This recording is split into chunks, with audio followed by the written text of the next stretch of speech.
হিন্দুত্ববাদী ভারতের আস্তানায় এসে ঘুরিয়ে দেওয়া হবে ইনশাআল্লাহ।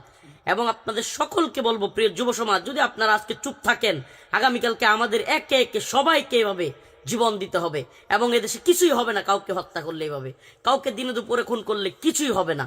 অতএব সকলকে বলবো ডাকামুখী হন এবং সকলকে বলবো এদেশের আন্দোলনের স্ফুলিঙ্গ জ্বালিয়ে দিতে হবে এবং ইনশাআল্লাহ হিন্দুত্ববাদীদেরকে দেখিয়ে দিতে হবে আমাদের ভাই হাদির রক্ত বৃথা যেতে পারে না। আমার ভাই কবরে, কুনি কেন বাহিরে, এখন আমরা এই স্লোগানে ইনশাআল্লাহ ঢাকা সহ সারা দেশ অচল করে দিব ইনশাআল্লাহ।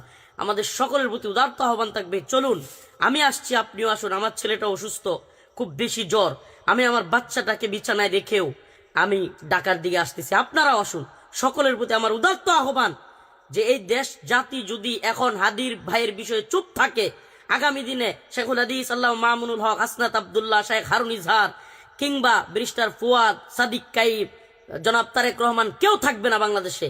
এই হিন্দুত্ববাদী ভারতের বিরুদ্ধে যারাই দাঁড়াবে, আমার দেশ সম্পাদক মাহমুদুর রহমান, আমি সকলকে বলছি, আপনারা আমাদের ভাই, দলীয় ভিন্নতা থাকতে পারে, মতবিরোধ থাকতে পারে, বাংলাদেশ প্রশ্নে আমরা আপোষহীন। এই হিন্দুত্ববাদী ভারতীয় গোলামি দেশে চলবে না। আমরা ভারতের গোলামির জিনজিরে দেশে শেষ করে দিব। ভারতকে শত্রু রাষ্ট্র ঘোষণা করতে হবে ইনশাআল্লাহ। হয় আমরা সবাই মারা যাব, শহীদ হব, না হলে বাংলাদেশে আধিপত্যবাদকে কবর রচনা করবো ইনশাআল্লাহ।